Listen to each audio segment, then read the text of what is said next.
മലങ്കര മാർത്തോമ സുറിയാനി സഭയുടെ പരമാധ്യക്ഷൻ ഏറ്റവും പ്രിയങ്കരനായ ഡോക്ടർ തെഡോഷ്യസ് മാർത്തോമ മെത്രാപ്പൊലീത്ത, പാലാരപതിയുടെ വികാരം ജനറൽ മോൺസിഞ്ഞോർ വേത്താനം, മോൺസിഞ്ഞോർ മലയപ്പറമ്പിൽ, പ്രിയപ്പെട്ട പെരുമറ്റത്തച്ച, പുതുപ്പറമ്പിലച്ച, വേദിയിലും സദസ്സിലുമായിരിക്കുന്ന ഏറ്റവും പ്രിയപ്പെട്ടവരെ, ഞാൻ അല്പസമയം എടുക്കുന്നുള്ളൂ. പിതാവ് 45 മിനിറ്റ്സ് നമ്മളോട് സംസാരിച്ചു. അനുഗ്രഹീതമായ പ്രഭാഷണമായിരുന്നു. പിതാവിൻ്റെ ഒരു വലിയ വചന പരിചയവും ലോകപരിചയവും എല്ലാം നമ്മൾ കേട്ടു. മദ്യവും മയക്കുമരുന്നുമില്ലാത്ത ഒരു പാലായാണ് തെഡോഷ്യസ് പിതാവ് ആഗ്രഹിക്കുന്നത് എന്ന് നമ്മൾ കേട്ടു. ആരെങ്കിലും താമസിച്ച് വന്നെങ്കിൽ അവരോട് ഒന്ന് കേട്ടോട്ടെ എന്ന് ഞാൻ എടുത്തു പറഞ്ഞതാണ്. പിതാവിൻ്റെ ആഗ്രഹം അതാണ്. പാലാരൂപതയ്ക്കുള്ളിൽ ആരും മദ്യപിക്കരുത്, മയക്കുമരുന്ന് ഉപയോഗിക്കരുത്, എല്ലാവരും ഉണരണം. അത് ഉത്ഥാനത്തിൻ്റെ ഒരു ചിന്തയാണ് തന്നത്. എല്ലാവരും എഴുന്നേൽക്കണം, ഉണരണം, കർത്താവിൽ വസിക്കണം എന്നുള്ള ചിന്തകളും ആനുകാലിക വിഷയങ്ങളുമെല്ലാം പറഞ്ഞ് പിതാവ് നമുക്ക് വലിയ സന്ദേശം നൽകി. എനിക്ക് പിതാവിനോടുള്ള ഏറ്റവും വലിയ ഇഷ്ടം, പിതാവ് ഒരു ഡിവൈൻ ഹ്യൂമനിസം, ദൈവികമായ ഒരു മാനുഷികതയുടെ ആളാണ്. ആഴമായ ദൈവവിചാരം, അതിനെ താങ്ങി നിർത്തുന്ന നല്ല മനുഷ്യത്വമുള്ള ചിന്തകൾ. പിതാവിന്ന് കേരളത്തിലെ എക്യുമെനിക്കൽ, തിയോളജിക്കൽ, അതുപോലെ മറ്റ് സാംസ്കാരിക ഫോറങ്ങളിലെല്ലാം നിറഞ്ഞു നിൽക്കുന്ന ആളാണ്. എറണാകുളത്ത് PUC വെച്ചും പിതാവിൻ്റെ തന്നെ അരമനയിലും 2 ആഴ്ച മുമ്പ് എക്യുമെനിക്കൽ കൂടിവരവനായിട്ട് റോമിൽ നിന്നുള്ള പിതാക്കന്മാരും ഞങ്ങൾ കത്തോലിക്കാ സഭയിലെ പിതാക്കന്മാരുമെല്ലാം ഒന്നിച്ചിരുന്നു. പിതാവിന് നല്ല ദൈവശാസ്ത്ര പഠിപ്പുള്ള അച്ഛന്മാരുണ്ട്. സംവദിക്കാനും തർക്കിക്കാനും ആഴങ്ങളിലേക്ക് കൊണ്ടുപോകാനും എല്ലാം ബുദ്ധിമുട്ടക്കരായ വൈദികരുള്ള സഭയാണ് മാർത്തോമ സഭ എന്ന് എനിക്ക് നേരിട്ട് അറിയാം. പിതാവിനെ ഞാൻ ഇമെയിലിൽ കൂടെ ബന്ധപ്പെടാനേ കഴിഞ്ഞുള്ളൂ. പിതാവ് അത് കൃപാപൂർവം അത് സ്വീകരിച്ചു. നമ്മുടെ പ്ലാറ്റിനം ജൂബിലിക്ക് പിതാവിനെ ഒന്ന് കെട്ടണമെന്ന് ഞാൻ തീവ്രമായിട്ട് ആഗ്രഹിച്ചിരുന്നു. അന്ന് പിതാവ് പുറത്തായിരുന്നു, അതുകൊണ്ട് വരാൻ പറ്റിയില്ല. ഇന്ന് ഇവിടെ നമ്മൾ അനുഗ്രഹീതരാണ്. പിതാവ് ഇവിടെ വരികയും നമ്മോട് സംസാരിക്കുകയും സ്വന്തമായിട്ട് നമ്മളെ കരുതി പിതാവ് നല്ല വാക്കുകൾ പറഞ്ഞു.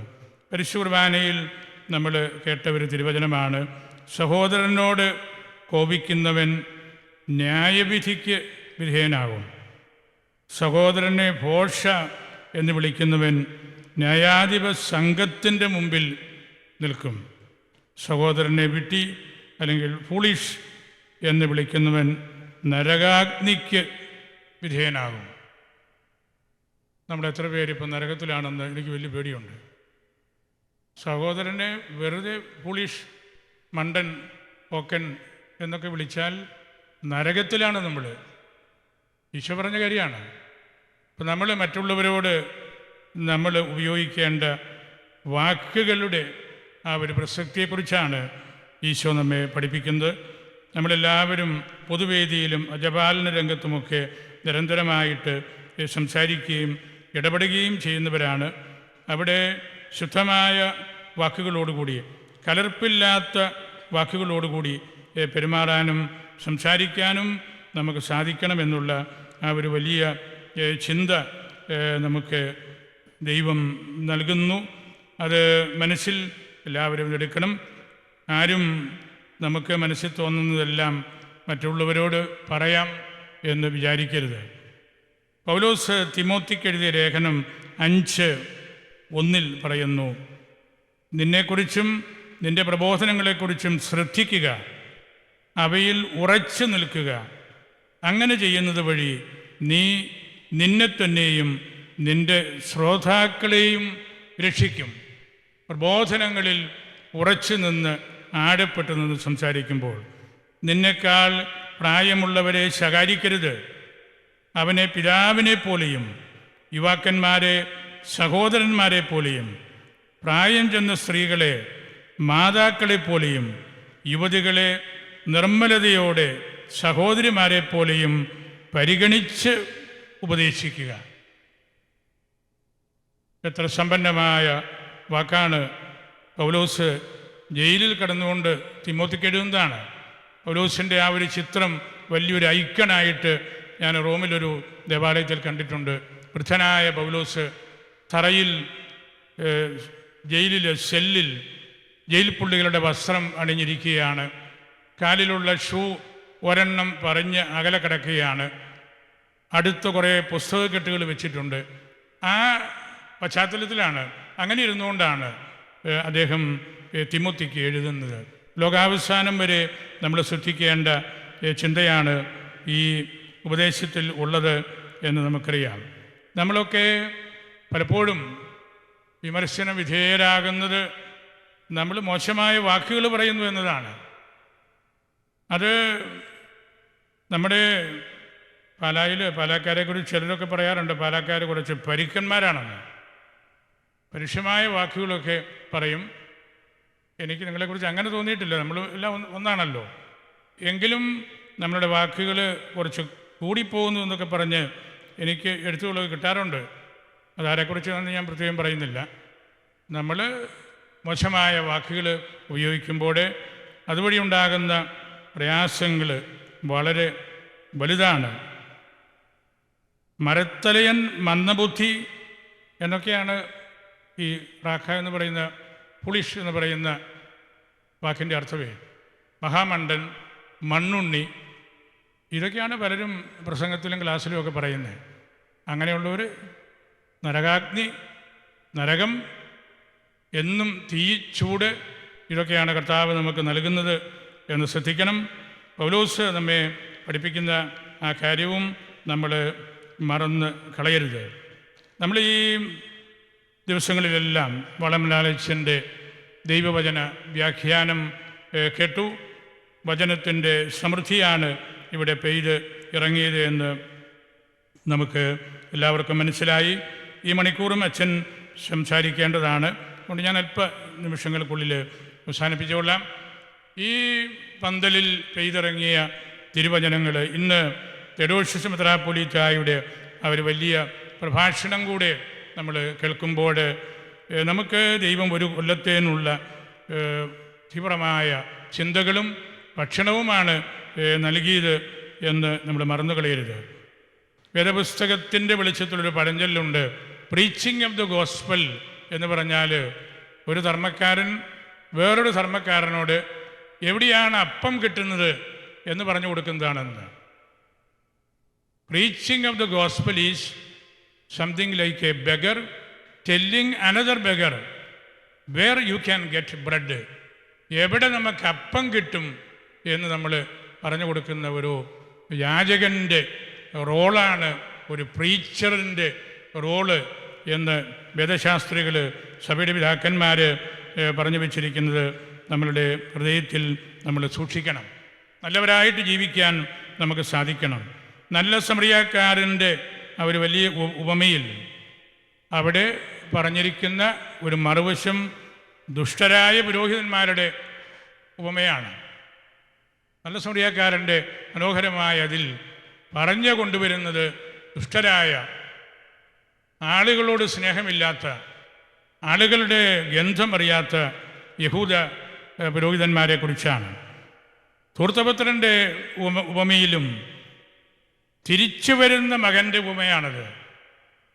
തിരിച്ചു വരുന്ന മകൻ്റെ ഉപമ. ഇവിടെ ഇരിക്കുന്ന ആയിരക്കണക്കിന് ആളുകൾ എവിടെയെങ്കിലും അകന്ന് വിദൂരതയിലേക്ക് പോയിട്ടുണ്ടായിരുന്നുവെങ്കിൽ അങ്ങനെ തിരിച്ചു വരുന്ന മക്കളായിട്ട് നമ്മളിവിടെ ഇപ്പോഴായിരിക്കുകയാണ്. ഈ തിരിച്ചുവരവാണ് ഈ ദൈവവചനത്തിലൂടെ നമ്മൾ സ്വന്തമാക്കുന്നത്, അല്ലെങ്കിൽ നമുക്ക് ആവശ്യമായിട്ടുള്ളത്. ഇന്നലെ വളമലാനച്ചൻ പറഞ്ഞല്ലോ, കൊഴുത്ത കാളക്കുട്ടിയെ കൊന്നു. അവിടെ പരിശുദ്ധ കുർബാനയിലേക്കുള്ള ഒരു സൂചനയാണ്, വലിയ ഒരു ആഘോഷം, ഒരു സെലിബ്രേഷൻ. കൊഴുത്ത കാളക്കുട്ടി പിതാക്കന്മാരുടെ വ്യാഖ്യാനങ്ങളിൽ ഈശോയാണ്. ഈശോയെ നമുക്കെല്ലാവർക്കും നൽകുന്ന വലിയൊരു ഉപമ ആണ് അവിടെ പറഞ്ഞിരിക്കുന്നത്. ആഘോഷമായ കൊഴുത്ത കാളക്കുട്ടി. ഞാൻ ആ തിരുവചന ഭാഗം വായിക്കുമ്പോഴൊക്കെ കുർബാനയെക്കുറിച്ച് ഓർക്കുമ്പോൾ ഞാൻ പെട്ടെന്ന് മനസ്സിൽ തോന്നുന്നത് നെസ്റ്റോറിയസിൻ്റെ കുർബാന പോലെയാണത്. ആഘോഷമായ കുർബാനയാണ്, മണിക്കൂറുകൾ എടുക്കുന്ന പ്രാർത്ഥനയാണ്, രക്ഷാകര ചിന്തകളെല്ലാം സ്വരുക്കൂട്ടി വെച്ചിരിക്കുന്ന പ്രാർത്ഥന. ഇന്ന് നമ്മൾ തിയഡോറിൻ്റെ കുർബാനക്രമമാണ് ചൊല്ലുന്നത്. അതും അതീവ സുന്ദരമായ പ്രാർത്ഥനകളാണ്. അങ്ങനെയുള്ള തിരിച്ചുവരവ് അല്ലെങ്കിൽ തിരുവചനം നമുക്ക് തരാൻ ഉദ്ദേശിക്കുന്ന ആ കാര്യങ്ങളിലേക്ക് നമുക്ക് ഇറങ്ങാനും സാധിക്കണം. ലത്തീൻ ഭാഷയിൽ ഒരു പഴഞ്ചൊല്ലുണ്ടല്ലോ, ഔത്ത് ദേവൂസ് ഔത്ത് മാളൂസ് ഓമോ. ഒന്നെങ്കിൽ ദൈവത്തിൻ്റെ കൂട്ടത്തിൽ അല്ലെങ്കിൽ മോശമായ മനുഷ്യനായിട്ട് നമ്മൾ പോകും. ദൈവത്തിൻ്റെ കൂട്ടത്തിൽ നമ്മൾ ആയിരിക്കാൻ ഉള്ള വലിയൊരു പരിശ്രമത്തിൻ്റെ ഭാഗമായിട്ടുള്ള കാര്യമാണ് നമ്മൾ ഈ ദിവസങ്ങളിലൊക്കെ ഇവിടെ നടത്തിയത്. ഈ ദിവസങ്ങളിൽ നമ്മൾ വായിച്ച കാര്യങ്ങളൊക്കെ സക്രിയായെക്കുറിച്ചും എലിസബത്തിനെക്കുറിച്ചും ഇനി നമ്മൾ ശീമോനെക്കുറിച്ചും അന്നായെക്കുറിച്ചും ഒക്കെയാണല്ലോ. സക്രിയായുടെ ലൂസൻഡ് ടങ്, കെട്ട് അഴിഞ്ഞു പോയ ആ നാവ് പാടിയ പാട്ട്, അതിലെ ആ ഭാഷ, അതിൻ്റെ ആ സൗന്ദര്യം, അതെല്ലാം മാഗ്നിഫിക്കാത്ത പോലെയാണ്. മാതാവ് പാടിയ ആ കീർത്തനം പോലെയാണ് സക്രിയായുടെ കീർത്തനവും. ക്രിസസ്റ്റോം സഭാപിതാവ് അതേക്കുറിച്ച് പറഞ്ഞിട്ടുണ്ട്. Zechariah passed from the law old testament to the gospel.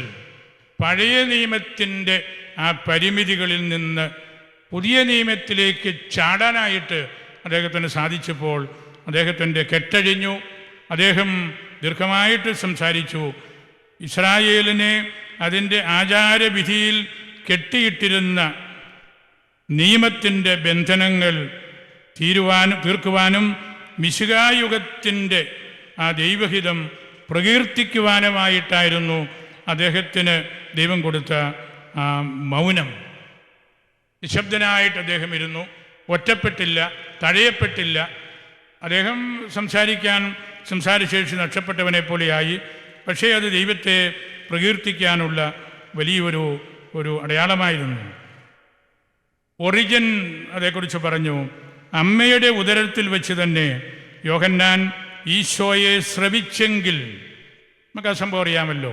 ഇളയമ്മയുടെ പക്കലേക്ക് മറിയം പോയപ്പോൾ അമ്മയുടെ ഉദരത്തിൽ വെച്ച് തന്നെ യോഹന്നാൻ ഈശോയെ ശ്രവിച്ചെങ്കിൽ ജനനശേഷം തൻ്റെ അപ്പനായ സക്കറിയായുടെ സ്തുതിപ്പുകൾ, അതിൻ്റെ അകപ്പൊരുളുകൾ മനസ്സിലാകാതിരിക്കുമോ?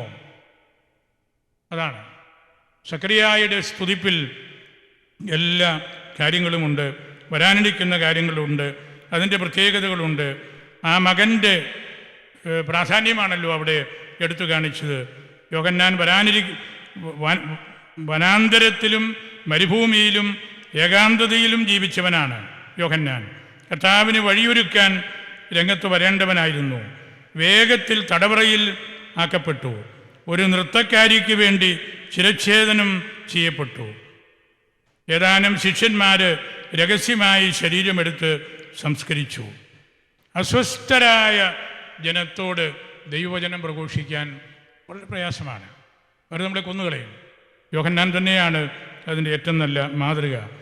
അവിടെ നമുക്ക് ദൈവത്തിൽ ശരണപ്പെട്ട് ജീവിക്കാനായിട്ട് സാധിക്കണം. അവരെല്ലാം പറയുന്ന നല്ല വാക്കുകൾ, അമ്മയുടെ മാഗ്നിഫിക്കാത്ത്, ഈ സക്രിയായുടെ കീർത്തനം, ഈ ശീമോൻ്റെ കീർത്തനം, ആ ഭാഷ, അതിലെ ദൈവികത, അതിലുള്ള ആ ന്യൂ ടെസ്റ്റമെൻ്റ്, അവിടെ ഓൾഡ് ആയിട്ടുള്ള കാര്യങ്ങളെല്ലാം വന്ന് പൂർത്തീകരിക്കപ്പെടുന്നത്, അതൊക്കെയാണ് നമ്മൾ ഈ കാലഘട്ടത്തിൽ, മംഗളവാർത്തയുടെ ഈ കാലഘട്ടത്തിൽ പ്രത്യേകമായിട്ട് ഓർക്കേണ്ടത്. സങ്കീർത്തനം 31 ഒരു ചെറിയ വാക്യമുണ്ടല്ലോ, ഡോമിനെ സ്പെറാമൂസ്, ഡോമിനെ ഇൻ യു ലോർഡ്, നാഥ നിന്നിൽ, സ്പെറാമൂസ് വി ഹോപ്പ്, ഞങ്ങൾ ശരണപ്പെടുന്നത് നിന്നിലാണ്. നിൻ്റെ വാക്കുകൾക്ക് മാത്രമേ ഞങ്ങളെ പിടിച്ചു നിർത്താനുള്ള ശേഷിയുള്ളൂ. അതുകൊണ്ട് ആ തിരുവചനത്തിലേക്ക് ഞങ്ങളെ കൊണ്ടെത്തിക്കണമേ. മഹാനായ ഗ്രിഗറി പറഞ്ഞ കാര്യമുണ്ടല്ലോ, holy scripture is simple and profound. ദൈവവചനം വളരെ സിമ്പിളാണ്. ഈ ക്രിസ്തുസ്വം പിതാവിൻ്റെ മുമ്പിൽ സഭാധ്യക്ഷനായിരുന്ന ആ വലിയ മെത്രാപ്പോലീത്ത ഒരിക്കൽ പറഞ്ഞു, ദൈവവചനം വളരെ സിമ്പിളാണ്, but you can make it complicated എന്ന്. നമുക്കത് വളരെ സങ്കീർണമായിട്ട് കളയാം. ദൈവവചനം സിമ്പിളാണ്. Holy scripture is simple and profound. It is like a river in which lambs can walk. ആട്ടിൻകുട്ടികൾക്ക് നടന്നു പോകാവുന്ന ഒരു തടാകം പോലെയാണത് ദൈവത്തിൻ്റെ വചനം. But it is deep also. Elephants can swim into the deepest dimension. ആനകൾക്ക് അതിൽ നീർക്കാങ്കുഴിയിട്ട് ഉള്ളിലേക്കെല്ലാം പോകാം. അതാണ് ദൈവവചനം. കുഞ്ഞുങ്ങൾക്ക്, ആട്ടിൻകുട്ടികൾക്ക് നടന്ന് ഉല്ലസിക്കാനും വലിയ ബുദ്ധിമാന്മാർക്ക് ആഴങ്ങളിലേക്ക് പോകാനുള്ള, ആനയ്ക്ക് ചാടിക്കളിക്കാനുള്ള സൗകര്യം പോലെയുള്ള കാര്യമാണ് ദൈവവചനം. അതാണ് ഈ നാളുകളിലൊക്കെ ഈ വലിയ പിതാക്കന്മാരുടെ വാക്കുകളിലൂടെ ദൈവം നമുക്ക് നൽകുന്നത്. ശിമോനും അന്നായും അതുപോലെയാണല്ലോ. നല്ല പരിശുദ്ധമായ വാക്കുകൾ നമുക്ക് വേണ്ടി ലോകാവസാനം വരെ തന്നിരിക്കുകയാണ്. വൃദ്ധനായ ശിമോൻ ഒരു ശിശുവിനെ പ്രത്യേകം വിചാരിച്ച് ജീവിച്ചിരുന്ന ആളാണ്. ദൈവത്തിൻ്റെ വാഗ്ദാനങ്ങളിൽ പ്രത്യാശ അർപ്പിച്ച ദിവ്യനായ ഒരു മനുഷ്യനായിരുന്നു ശിമോൻ. നീതിമാനും ഭക്തനും എന്നായിരുന്നു അദ്ദേഹത്തിൻ്റെ അഡ്രസ്സ്. നീതിമാനും ഭക്തനും ജെറൂസലം എന്നൊരു എഴുത്തെഴുതിയാൽ അത് അദ്ദേഹത്തിന് കിട്ടുമായിരുന്നു. അതായിരുന്നു അദ്ദേഹത്തിൻ്റെ മേൽവിലാസം. മിശിഹായിൽ പ്രത്യേകം ജീവിതം കൊണ്ടെത്തിച്ചയാൾ. ദൈവത്തോടൊപ്പം ആയിരിക്കാൻ തീവ്രമായിട്ട് ആഗ്രഹിച്ചു. അങ്ങയുടെ ദാസൻ എന്നാണ് അദ്ദേഹം സ്വയം വിശേഷിപ്പിക്കുന്നത്. നുങ്ക് ദിമിത്തിച്ച് എന്നുള്ള കീർത്തനത്തിൽ ഇസ്രായേലിൻ്റെ ആശ്വാസം പ്രതീക്ഷിച്ച വ്യക്തിയായിരുന്നു. രക്ഷകനെ ദർശിച്ചവനാണ്. ഇതാണ് നമ്മളും ഈ ദിവസങ്ങളിലെല്ലാം കണ്ട കാഴ്ച. ഏക രക്ഷകൻ ആരാണെന്നുള്ള ആ ഒരു ചിന്തയിലേക്കാണ് വളംലാലച്ചൻ നമ്മളെല്ലാവരെയും കൊണ്ടുവന്നത്. അവിടെയായിരിക്കണം നമ്മുടെ ആശ്വാസം, അവിടെയായിരിക്കണം നമ്മുടെ വെളിപാടുകളുടെ എല്ലാം പൂർത്തീകരണം നമ്മൾ കാണേണ്ടത്. അന്ന, ആ അമ്മച്ചി 84 വർഷം ജീവിച്ച ആളാണ്. പ്രാർത്ഥനയിലും ഉപവാസത്തിലും വിധവയായിരുന്നു. ഉണ്ണിയെ ദർശിച്ച ശേഷമേ ഞാൻ ഈ ലോകം വിട്ടു പോകൂ എന്നവരിരുവരും മനസ്സിൽ കരുതി. ജെറൂസലേമിൽ രക്ഷ പ്രതീക്ഷിച്ചിരുന്ന എല്ലാവരോടും അവൾ ഈ ശിശുവിനെക്കുറിച്ച് സംസാരിച്ചു. ആ പാവപ്പെട്ട സ്ത്രീയെ ഏറ്റവും വലിയ വചനപ്രഘോഷക, അതാണല്ലോ പറഞ്ഞിരിക്കുന്നത്. ജെറൂസലേമിൽ രക്ഷ പ്രതീക്ഷിച്ചിരുന്ന എല്ലാവരോടും അവർ ഈ ശിശുവിനെക്കുറിച്ച് പറഞ്ഞു. ഇപ്പോൾ ഈ വളംലാലിച്ചൊക്കെ ഓടി നടക്കുന്ന പോലെയാണ്. ലോകം മുഴുവനും ഈ രക്ഷകനെക്കുറിച്ച് പറയാൻ വേണ്ടിയാണ്. ആ സ്ത്രീ ജെറൂസലം മുഴുവനും ഈ ഈശോയെക്കുറിച്ച് പറഞ്ഞു. ആ ഈശോയുടെ മഹത്വം പഠിപ്പിച്ചു എന്നുള്ളത് നമ്മുടെ ഹൃദയത്തിൽ നമ്മൾ സൂക്ഷിക്കേണ്ട വിലപ്പെട്ട ഒരു കാര്യമാണ്. നമ്മൾ ഈ ദിവസങ്ങളിൽ പരിശുദ്ധമായ ഈ സന്ധ്യകളിൽ ഈ തിരുവചനത്തിലൂടെയെല്ലാം കടന്ന് പോയപ്പോൾ ദൈവത്തിൻ്റെ ആ ഒരു വലിയ വെളിപ്പെടുത്തലാണ് നമ്മൾ കണ്ടതും അനുഭവിച്ചതും എല്ലാം. നമുക്ക് നിരന്തരമായിട്ട് വചനം പഠിക്കാനുള്ള ഒരു അവസരമായിരുന്നു ഇത്. നമ്മുടെ രൂപതയുടെ 3 കോളേജുകളുടെ നടുക്കാണ് നമ്മളിരിക്കുന്നത്. Saint Thomas college, Alphonsa college, civil institute college. 3 കോളേജുകളുടെ സംഗമഭൂമിയാണിത്. ഈ അൽഫോൻസ കോളേജൊക്കെ വയലിൽ പിതാവ് നമ്മളുടെ ഈ കാർഷിക മേഖലയിലെ പെൺകുട്ടികൾക്ക് ഉന്നത വിദ്യാഭ്യാസം ലഭിക്കണമെന്നുള്ള ആ ദീർഘവീക്ഷണത്തോടുകൂടെ പ്രത്യേകമായ ഒരു കോളേജ് സെൻറ്റ് തോമസിൽ നിന്ന് മാറ്റി, എന്നാൽ അതിനോട് ചേർന്ന് പണിയിപ്പിച്ചതാണ്. എത്രയായിരക്കണക്കിന് പെൺകുട്ടികൾ അൽഫോൻസ കോളേജിൽ പഠിച്ച് ജോലി തേടി അല്ലെങ്കിൽ നല്ല വാല്യൂ ബേസ്ഡ് ആയിട്ടുള്ള ജീവിതം നയിക്കാൻ സാധിച്ചു.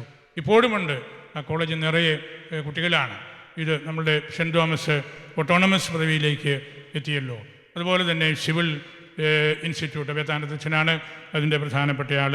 അങ്ങനെ നമ്മൾ ഈ ബൗദ്ധിക കലാലയങ്ങളുടെ നടുവിൽ ഇവിടെ ഈശോയെക്കുറിച്ച് കേൾക്കാനായിട്ട് ഇരിക്കുമ്പോൾ അത് പ്രിയങ്കരനായ തെയോഡോഷ്യസ് പിതാവ് നമ്മെ ഓർമ്മിപ്പിച്ചതുപോലെ നമുക്കത് ഉത്ഥാനമായിരിക്കണം, ഉണർവായിരിക്കണം. എല്ലാ തിന്മകളിൽ നിന്ന് മാറി നിൽക്കാനുള്ള ഒരു തൻ്റെടം നമുക്കുണ്ടായിരിക്കണം. ഈ പിതാവ് നമ്മളോട് ദേഷ്യപ്പെട്ടൊന്നും സംസാരിച്ചില്ല. എനിക്കറിയാം പിതാവിൻ്റെ സഭയിൽ പിതാവിൻ്റെ അച്ഛന്മാർ അൽമായർ ഒറ്റ വാക്ക് പോലും മോശമായിട്ടുള്ളത് പിതാവിനോട് പറയല്ല. പറഞ്ഞാൽ അന്നേരം വിവരം പറയും.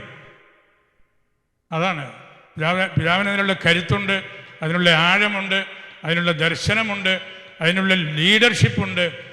ആ സഭയുടെ നല്ല ഒരു കെട്ടുറപ്പിൻ്റെ ഫൗണ്ടേഷൻ സ്റ്റോൺസാണ് പിതാവ് സഫ്രഗൻ മെത്രാപ്പോലീത്ത ആയിരുന്നപ്പോഴും ഇപ്പോൾ ആ സഭയുടെ പരമാധ്യക്ഷനായിട്ട് ശുശ്രൂഷ ചെയ്യുമ്പോഴും എല്ലാം നൽകുന്നത്. നമ്മൾ വെള്ളം ചേർത്ത് കൊടുക്കാമെന്നൊക്കെ പലതും പറയുമല്ലോ. വെള്ളം ഭാഗ്യവശ പാലായിൽ വലിയ വിലയില്ല. നമുക്ക് കിണറും തോടും എല്ലാം ഇഷ്ടം പോലെയുണ്ട്. വെള്ളം ചേർക്കാൻ നമുക്ക് എളുപ്പമാണ്. അതുകൊണ്ട് അക്ഷരാർത്ഥത്തിൽ ആ വെള്ളം അല്ലെങ്കിലും ദൈവവചനത്തിൽ മായം ചേർക്കുന്നതും സത്യം പറയാതിരിക്കുന്നതും ഒക്കെ വെള്ളം ചേർക്കുന്നതാണല്ലോ.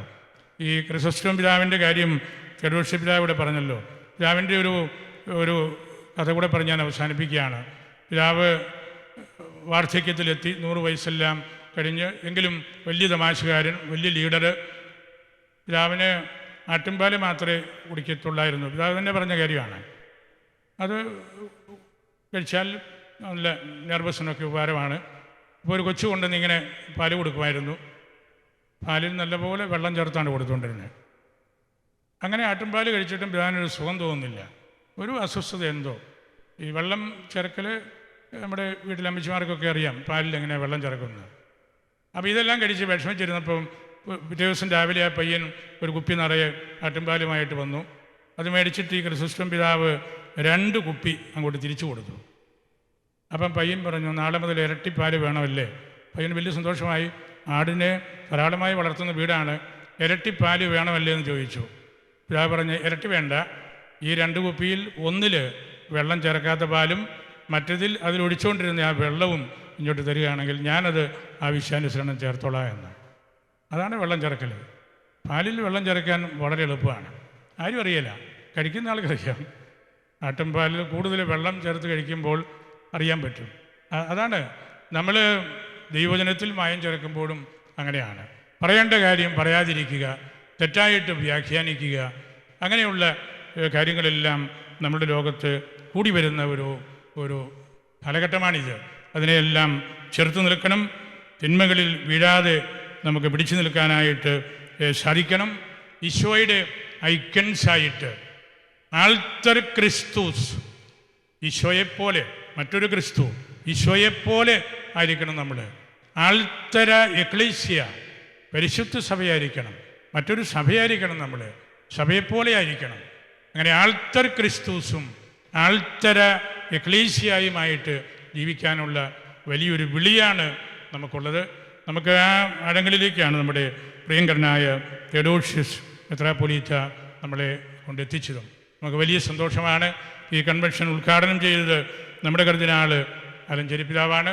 ഇത് സമാപിപ്പിക്കാൻ ഉള്ള വലിയ സന്ദേശം നൽകിയത് നമ്മളുടെ ഏവർക്കും പ്രിയങ്കരനായ തെയോഡോഷ്യസ് മെത്രാപ്പൊലീത്തയാണ്. അദ്ദേഹം അമേരിക്കയിൽ പഠിച്ച് MA PhD ഒക്കെ എടുത്ത് സഫ്രഗൻ മെത്രാപ്പൊലീത്തായിട്ട് നിന്ന് ഒരുപാട് പള്ളികളിലും സ്കൂളുകളിലും എല്ലാം ജോലി ചെയ്ത് ഇപ്പോൾ പരമാധ്യക്ഷൻ എന്ന നിലയിൽ ആ സഭയ്ക്ക് മാത്രമല്ല കേരളത്തിലുള്ള ഇന്ത്യയിലുള്ള എല്ലാ സഭാ വിഭാഗങ്ങളെയും അൽമായ ഫോറങ്ങളെയും എല്ലാം പിതാവ് അഡ്രസ്സ് ചെയ്യുന്നുണ്ട്. പിതാവ് ഈ അൽമായ ശാക്തീകരണം, എക്കോ ഫ്രണ്ട്ലി ആയിട്ടുള്ള പ്രകൃതിയെ സംരക്ഷിക്കേണ്ട കാര്യങ്ങൾ, പരിശുദ്ധ ലിയോ മാർപ്പാപ്പായുടെ നൂതനമായ പ്രബോധനങ്ങൾ, ഇതേക്കുറിച്ചെല്ലാം പിതാവ് POCയിൽ ഞങ്ങൾ കൂടിയപ്പോഴും മറ്റ് ഫോറങ്ങളിലുമെല്ലാം സംസാരിക്കുന്നത് ഞാൻ കേട്ടു. ഞാൻ എൻ്റെ വാക്കുകൾ സംഹരിക്കുകയാണ്. ഔദ്യോഗികമായിട്ടുള്ള ശുശ്രൂഷയിലേക്ക് പ്രവേശിക്കാനുള്ള സമയമായി. ഞാൻ എല്ലാവർക്കും നന്ദി ഞാൻ പറയേണ്ടതില്ലെങ്കിലും ഇതിന് എല്ലാ പ്രബോധനവും നൽകിയ വളംലാലച്ചനെ, രാഘവച്ചനെ, ആ ടീമിനെ കൃത്യമായിട്ട് ഓർക്കുന്നു. മോൺസിഞ്ഞോർ ബെറ്റാനവും എരിമറ്റത്തച്ഛനും പുതുപ്പറമ്പിലച്ഛനും പിന്നെ വലിയൊരു ടീം, സിസ്റ്റേഴ്സ്, അൽമായർ, യൂത്ത് എല്ലാം ആണ് ഇവിടെ. നിങ്ങൾ നിരന്തരമായിട്ട് അധ്വാനിച്ചു. അതുകൊണ്ടാണ് ഇവിടെ നമുക്ക് സമ്പന്നമായ സദസ്സ് ഉണ്ടായത്. എൽമായരെയും സിസ്റ്റേഴ്സിനെയും എല്ലാം ഇതിനോട് സഹകരിച്ചവരെ പ്രത്യേകമായിട്ട് ഓർക്കുന്നു. എറണാകുളം പള്ളി നമ്മുടെ സ്വന്തം മുറ്റത്തുള്ള പള്ളിയാണ്. വിചാരിച്ചനും ആ പള്ളിയുടെ സൗകര്യവും എല്ലാം നമുക്ക് ഈ ദിവസങ്ങളിൽ കിട്ടി. അതുപോലെ ഈ കോളേജിൻ്റെ വിശാലമായ ഗ്രൗണ്ട്സ് നമുക്ക് വേണ്ടി പരീക്ഷയും ക്ലാസ്സും ഉണ്ടായിട്ട് പോലും അതെല്ലാം നമുക്ക് തന്നു. ഞാൻ അവസാനിപ്പിക്കുകയാണ്. ഈ ദിവസങ്ങളിൽ നിങ്ങൾ വന്ന് പ്രാർത്ഥിച്ചതിനും പരിശുദ്ധ കുർബാന അർപ്പിച്ചതിനും തിരുവചനം ശ്രവിച്ച് സന്തോഷമായിട്ട് നിങ്ങൾ വീട്ടിലേക്ക് പോകുന്നത് കാണുമ്പോഴുമെല്ലാം കഴിഞ്ഞ 4 ദിവസവും അത് വലിയൊരു എനിക്കും ഹൃദയത്തിൽ നല്ലൊരു അനുഭവമായിരുന്നു. ഒരിക്കൽ കൂടി ഫെഡോഴ്സ് മെത്രാപ്പൊലീത്തായ്ക്ക് ഹൃദയത്തിൻ്റെ ഭാഷയിൽ നന്ദി പറയുന്നു. എല്ലാവരെയും പരിശുദ്ധ അൽഫോൻസാമ്മയ്ക്ക് സമർപ്പിച്ച് പ്രാർത്ഥിക്കുന്നു. ഉചിതനായ ഈശോ നമ്മെല്ലാവരെയും ആശീർവദിച്ച് അനുഗ്രഹിക്കട്ടെ.